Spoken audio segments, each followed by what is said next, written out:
இந்த 4 ஆண்டுல மொடக்குறிச்சி சட்டமன்ற தொகுதியில ஏதாவது ஒரு திட்டத்தை கொண்டாந்திருக்காரா?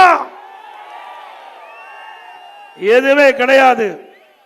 இன்றைக்கு திராவிட முன்னேற்ற கழகம் கட்சி 2021 சட்டமன்ற பொது தேர்தலில் இன்றைய முதலமைச்சர், இன்றைக்கு எதிர்கட்சி தலைவர், திராவிட முன்னேற்ற கழக தலைவராக இருக்கின்ற அந்த காலகட்டத்தில் சுமார் 525 அறிவிப்புகள் திராவிட முன்னேற்ற கழகத்தின் சார்பாக அறிவிக்கப்பட்டாங்க. அதுல சுமார் 10% அறிவிப்பு கூட இன்று வரை நிறைவேற்றப்படவில்லை. ஆனால் வேண்டுமென்றே திட்டமிட்ட ஒரு பொய்யான செய்தியை நாட்டு மக்களிடத்திலே இன்றைய முதலமைச்சர் தெரிவித்து வருகிறார். கிட்டத்தட்ட இந்த ஆட்சியிலே திராவிட முன்னேற்ற கழக தேர்தலில் அறிவிக்கப்பட்ட அறிவிப்பிலே 98% நிறைவேற்றப்பட்டதாக ஒரு பச்சை பொய்ய இன்றைக்கு மக்களிடத்திலே தெரிவித்து வருகிறார். நீங்களே சிந்திச்சு பாருங்க. இங்க இருக்கிற பெண்கள் அதிகமா வந்திருக்கிறீங்க. 100 நாள் வேலை திட்டம் 150 நாளாக அந்த வேலை நாட்கள் உயர்த்தப்படும். நாங்க உயர்த்தலாங்களா? 100 நாள் வேலை திட்டத்தில் பணிபுரிகின்ற தொழிலாளிகளுக்கு சம்பளம் உயர்த்தலாங்களாமா? சம்பளம் உயர்த்தாட்டி பரவாயில்ல, ஏற்கனவே பணி செய்த அந்த நாட்களுக்கு முழுமையான சம்பளம் வழங்க முடியாத அவல நிலை இன்றைய தினம் தொடர்கிறது.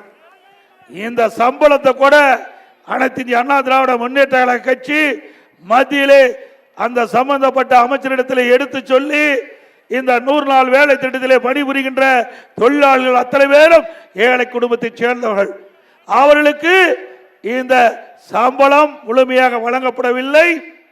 உடனடியாக அவர்களுக்கு வழங்க வேண்டிய சம்பளத்தை விடுவித்து அவர்களுக்கு உதவி செய்ய வேண்டும் என்று வேண்டுகோள் வைத்தவுடன் மத்திய அரசாங்கம் முதல் கட்டமாக 2999 கோடி இந்த 100 நாள் வேலை திட்டத்தில் பணிபுரிந்த இந்த ஏழை மக்களுக்கு பணத்தை பெற்று தந்த கட்சி அதிமுக கட்சி. இன்றைக்கு ஆட்சி அதிகாரத்தில் இருப்பது திமுக. ஆனா அதிமுக ஆட்சி அதிகாரத்தில் இல்ல.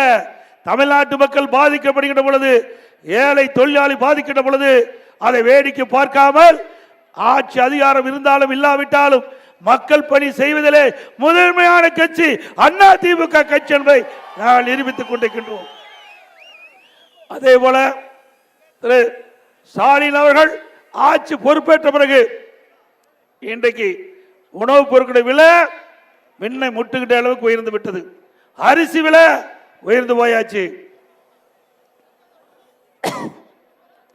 ஏன்னா இன்றைக்கு இதை புள்ளி விவரத்தோடு நான் தெரிவிக்கிறேன், பொதுமக்கள் சிந்திக்க வேண்டும்.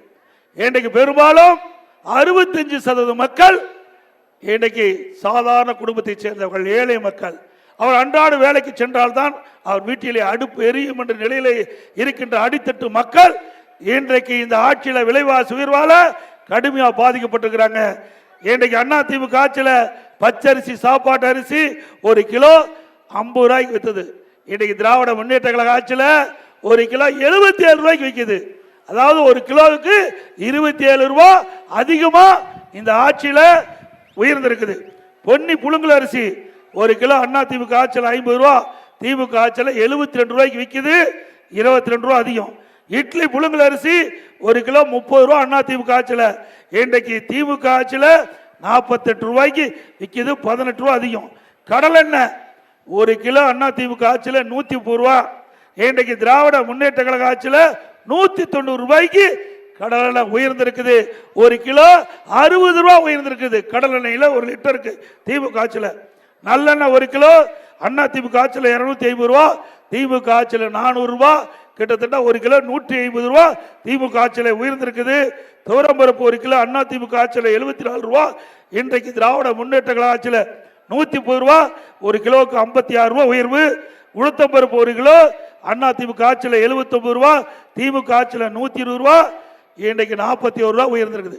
இதையெல்லாம் எதற்காக புள்ளி விவரத்தோடு நாங்கள் குறிப்பிட என்று சொன்னால், ஒரு ஆட்சி அதிகாரத்திலே வந்த அரசு எந்த அளவுக்கு திறமை இல்லாம ஆட்சி புரிந்துகிட்டு இருக்குது. ஏழை மக்கள் இன்றைக்கு வாங்கும் சக்தியிலிருந்து இருக்கின்ற அந்த மக்கள் இந்த விலை உயர்வால் கடுமையாக பாதிக்கப்படுகிறார்கள்.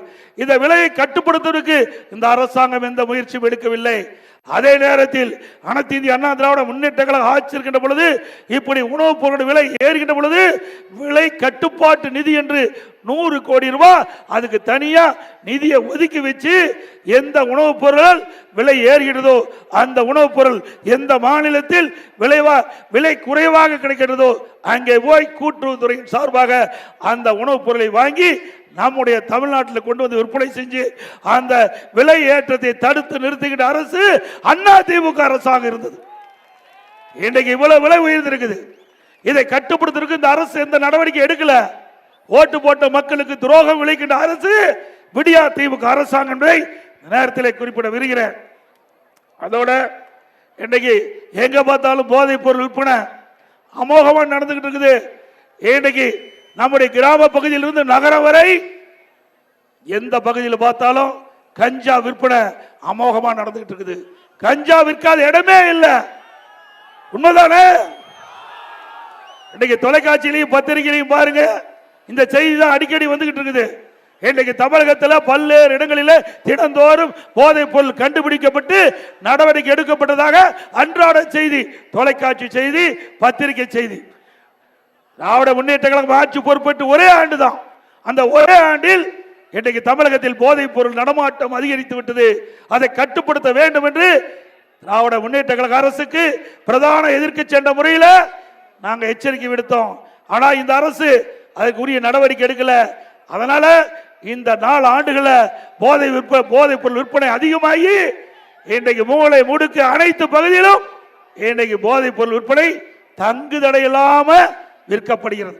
பள்ளிக்கு அருகில, கல்லூரிக்கு அருகில பொதுமக்கள் அதிகமாக கூடுகின்ற பகுதியில் போதைப் பொருள் விற்பனை அதிகரித்து விட்டது.